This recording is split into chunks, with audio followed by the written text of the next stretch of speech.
Hoje, dia 7 de janeiro de 2022, eu estou gravando esse vídeo para comentar uma verdadeira bomba que explodiu para aqueles que lidam com a temática tributária. Eu acabei de ver a notícia de que o projeto de lei que aprovava um novo refis para as empresas do Simples Nacional foi integralmente vetado.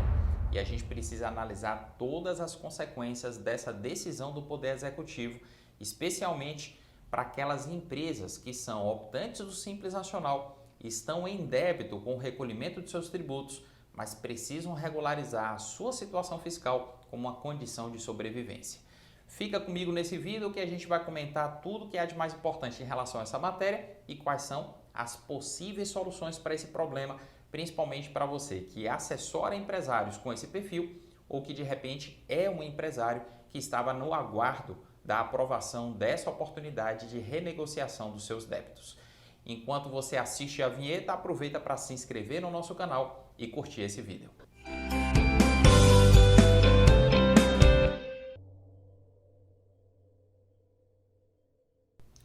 No final de 2021, já às vésperas do recesso do Poder Legislativo, foi aprovado o projeto de lei complementar número 46 de 2021, projeto esse que criou o HELP, uma espécie de novo refis para as empresas do Simples Nacional. Aquela decisão do Congresso Nacional, depois de várias alterações, ela implicava a possibilidade de as empresas pagarem as suas dívidas em um prazo que podia superar os 15 anos. Ou seja, além de ela reescalonar a maneira como as empresas deveriam recolher esses valores que ficaram em aberto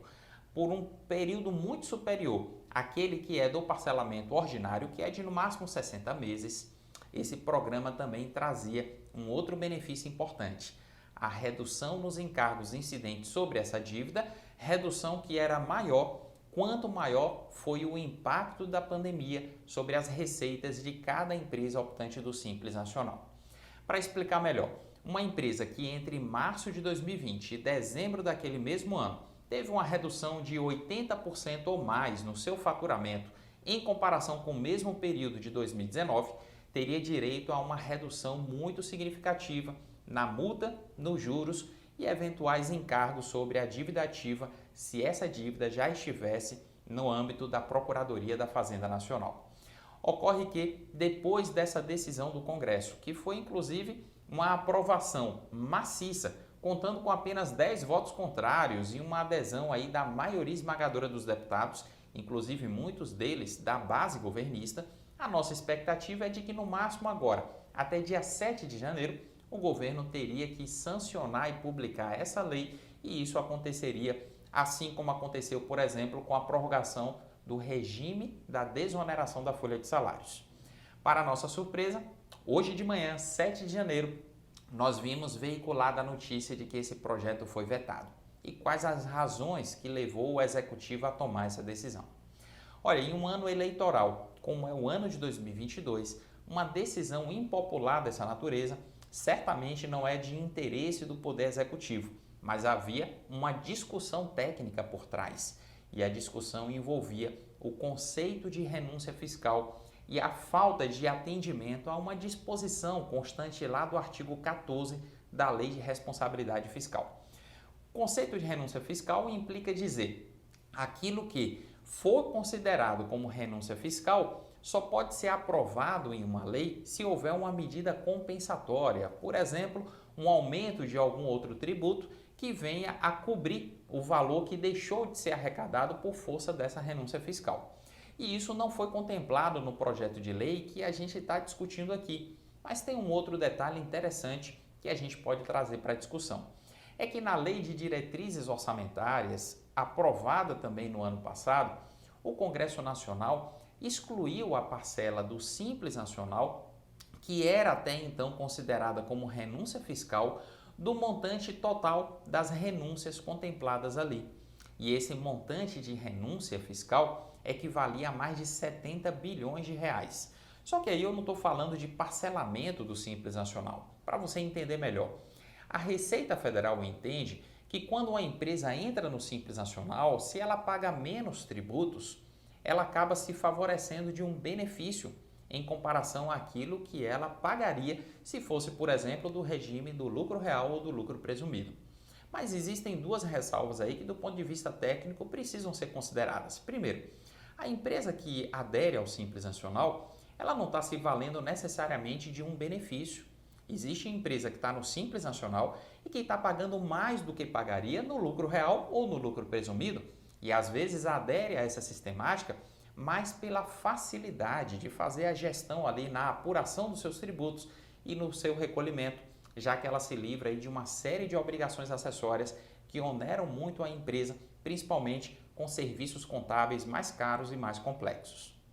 O outro aspecto que a gente deve considerar é que uma empresa que adere ao Simples Nacional, ela não está se valendo de um benefício, ainda que ela recolha no Simples, menos do que aquilo que está previsto no regime do lucro real ou do lucro presumido. O que ela está recolhendo mês a mês no Simples Nacional é exatamente aquilo que é devido de acordo com os critérios estabelecidos na Lei Complementar 123. E foi esse o raciocínio que levou o Congresso Nacional a dizer que essa parcela que deixa de ser arrecadada, segundo a estimativa da Receita, todos os anos, pelos vários governos, tanto federal, estadual quanto municipais, isso não pode ser considerado como renúncia fiscal se isso decorre apenas e tão somente da aplicação do regime diferenciado. E uma vez que essa parcela fica fora do conceito de renúncia fiscal, cresce então a margem para que o governo considere a renúncia específica a esse parcelamento como algo contemplado já no projeto da LDO.